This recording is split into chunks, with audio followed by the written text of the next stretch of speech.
Hi. So today's video is going to be slightly different because instead of me telling you something, I want to ask you something.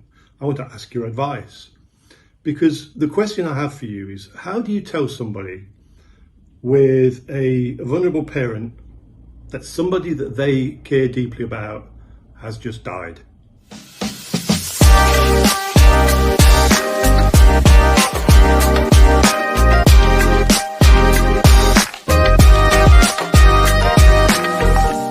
Welcome to My For Care, and let's get on. So as I see it, we have a few options. The first option is obvious. I can get on the phone, I can say to my mum, unfortunately I've got some bad news, so and so has passed away. That's option one.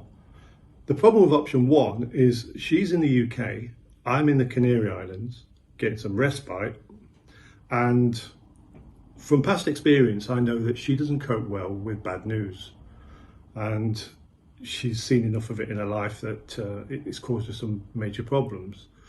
And I would rather avoid that at all costs. So that leaves me with option two. Now, option two is equally as hazardous for me, because option two means that I have to tell my brother to tell my mother, because they're together at the moment in my house.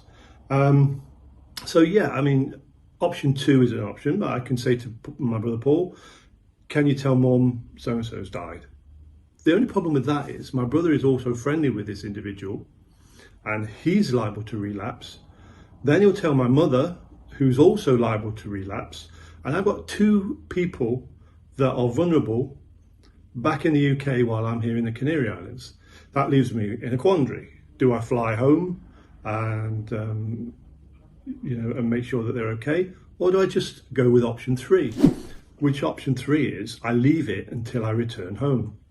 Now, you may think that's a bit selfish. You may think that I should get on a flight now, tell them and get it done. But option three to me makes more sense, because I'm flying home on Saturday. A few more days won't hurt. I'd rather them enjoy those few more days in the sun that they got back home, and with Paddington, Blitz and the cat, and hopefully when I get back I'll be able to tell them personally, put my arms around them and say it's okay, these things happen, it's nature. And to me option three makes more sense. I mean, option four, I could get the person who told me that somebody had passed away to tell them personally, because he's related to the individual. But that's kind of like a stranger telling my mum and brother that somebody they care about has passed away. And that's not ideal either, because again, they could still relapse, even though their neighbour's son has given them the news. It should really come from me. I'm their carer, I look after them. It's my responsibility to give them bad news and to make sure that they cope well with that news. So I don't know whether you agree with that, whether you would fly home or whether you would tell them or get it out of the way. So I'd be interested to get your opinion. So if you'd like to comment below, please feel free. And if you'd like to reach out to me for anything else related to caring, you can reach me on LinkedIn at Kevin Shaw. Thank you very much, and I'll see you again in the next video.